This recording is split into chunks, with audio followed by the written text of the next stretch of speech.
How do you usually spend your how do you usually spend your time? Well, as a student, I don't have a job yet, so most of the time I would use so I would use my time for studying and of course leisure activities.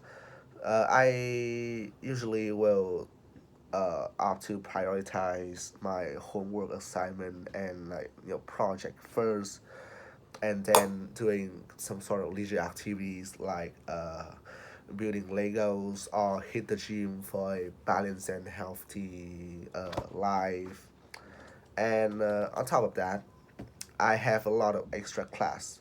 Well, it depends on your standard, but each day about one or two extra class would seems really, so you get my point.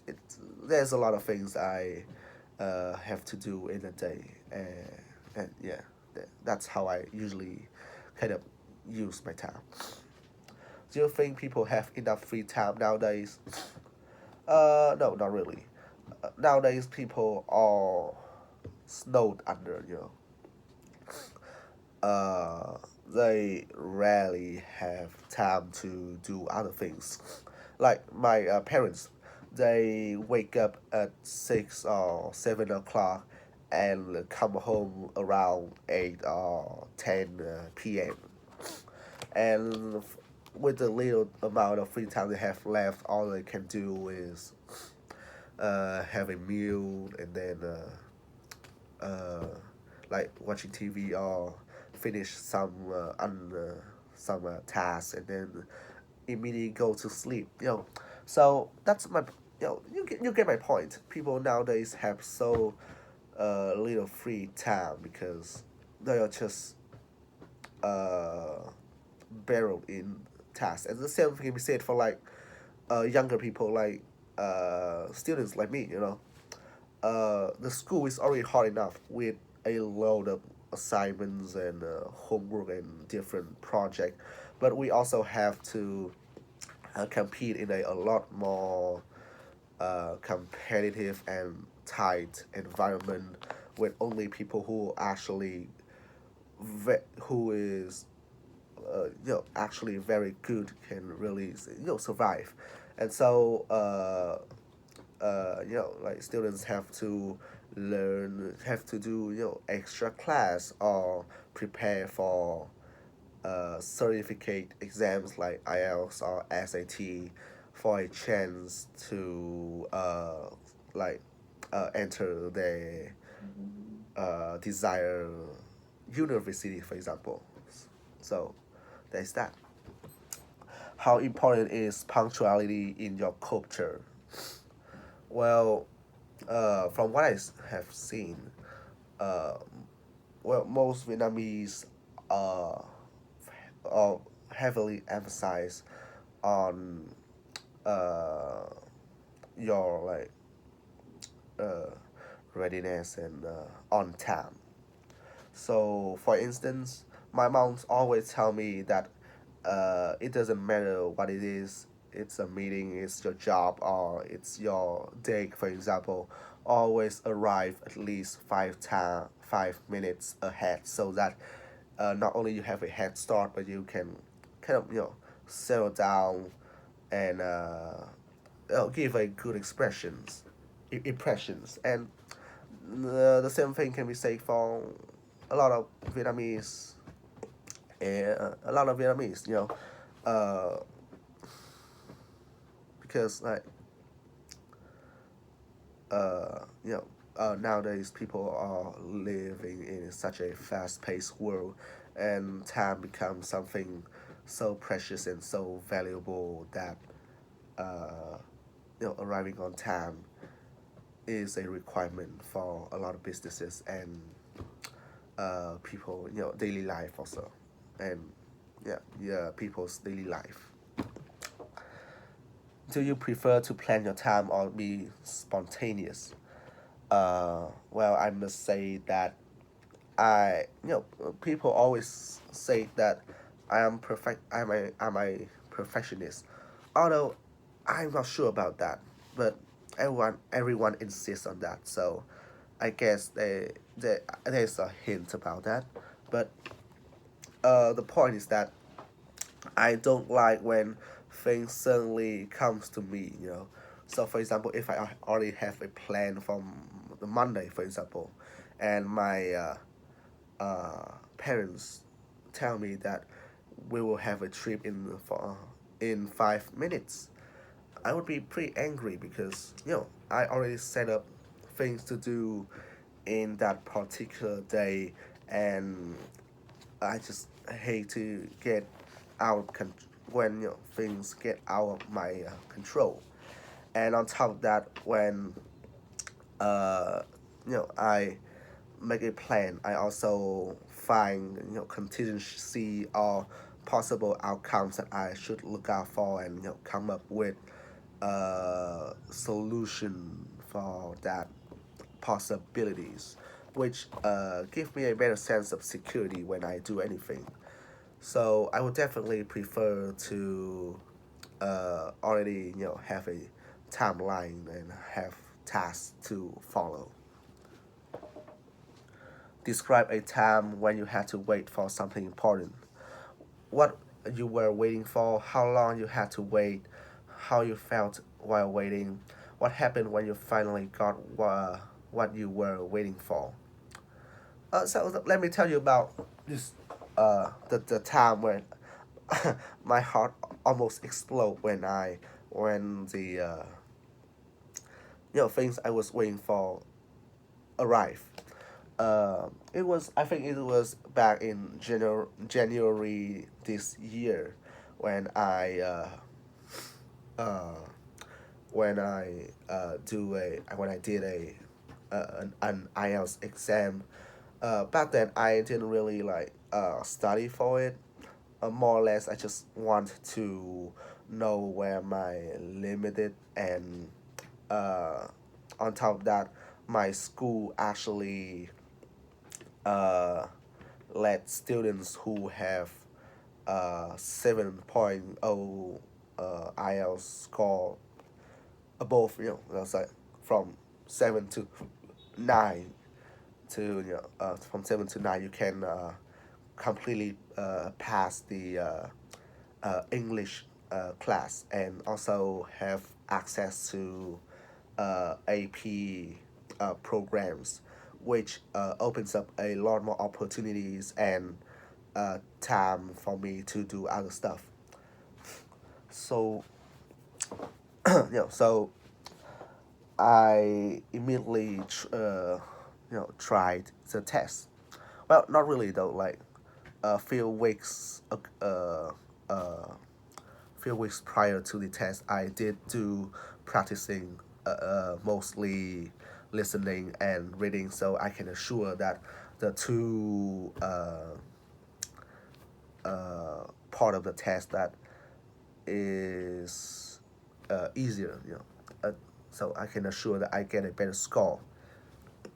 And once I finished when I finished the test, honestly, I didn't feel really good. I thought that I can do better, and I even did not complete the last sentence of my task one writing. So I freaked out, and for like 3 or 4 days, I live in constant the fear, because I really wanted to skip the English class in school, and also uh, uh, I also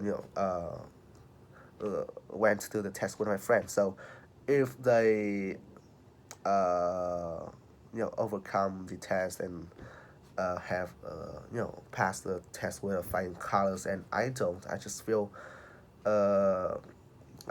feel like inferior, sort of that.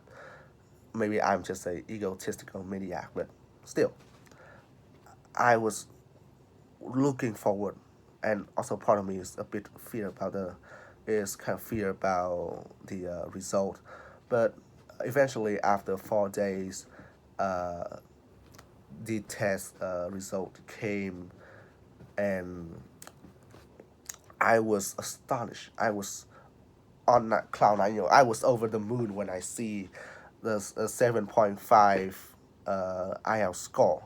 It was amazing for me. So I remember I even get a 9 in listening, which to me is a huge achievement because not only I can see where I am at right where my level is uh, at the moment, but I also get to skip the English class, which opens up AP programs and a lot of free time for me at school. So you know, of course, I was very happy about it and very content, and uh, you know, it's just a good experience for me. And in fact, uh, uh, at the end of the year, I will do as another test, and I hope I will do better. I hope I will, you know, do better at this time with a lot more preparation and confident. So that's about it. How has the concept of time changed throughout history? That's a really interesting question because we really really don't know, right? Uh, at least to my experience, in literature, they rarely like talk about this kind of time perception. However, I would bet my money that back in the days, times feels a lot slower. Yeah. A lot slower when you compare to like modern people perception of time, because of the advancement in technology. Nowadays, people are just gluing their eyes to the screens and sort of and it makes the time feels you know your the time flows a lot faster. Because this the technology that we are having right now kind of act as a bubble that devoid us from the reality. And I mean, you can spend like a whole 2 or 3 hours playing video games, but most wouldn't have the patience for a gym session or doing their doing their homework for 30 minutes, because you know you're not getting used to uh, experience things and doing tasks without uh, constant images and flashing videos. So you get my point. I just feel that as time as our society progress, our time perception becomes faster and faster with all this distraction and technology in our palm. So yeah,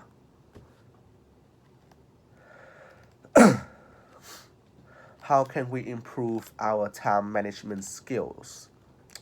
Well, for my